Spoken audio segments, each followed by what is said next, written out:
The Rams Seahawks, which I've been saying in recent weeks, I think the NFC West is the best division in football, so I was expecting more of an offensive shootout here, but we didn't exactly get that. Sam Darnold, who had mostly been flawless all season, threw 4 picks in this game, and yet his team still had a chance at the end. The Rams D-line was pressuring him all day. Stafford threw 2 more touchdown passes in this game, with no picks, but even the Rams offense got slowed down a bit in this game. However, they moved to 8-2 atop that division. Brock Purdy came back for the 49ers against the Cardinals, and he looked like he didn't miss a step.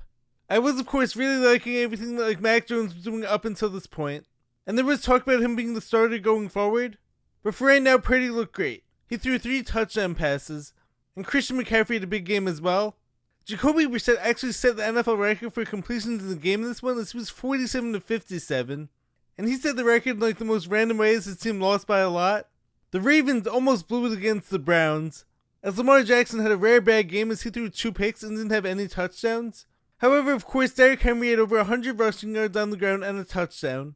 And in a trick play, Mark Andrews had a rushing touchdown too.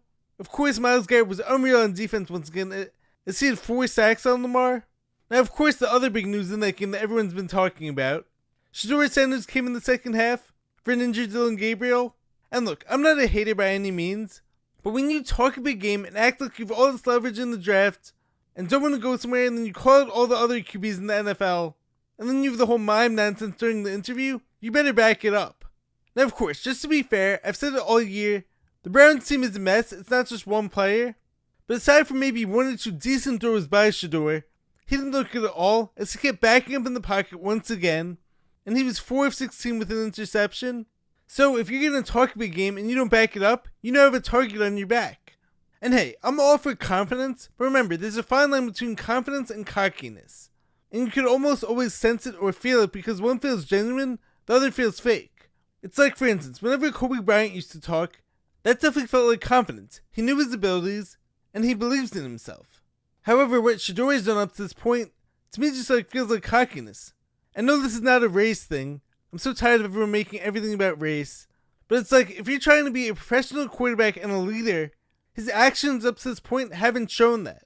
And of course, if your talent backs it up in the NFL, so often they are going to let it slide, especially if you're a wide receiver or a cornerback maybe. But at quarterback, you have to be able to lead by example. Anyways, hopefully this game humbles him and shows him he still has a ton of work to do in order to be ready to be an NFL quarterback.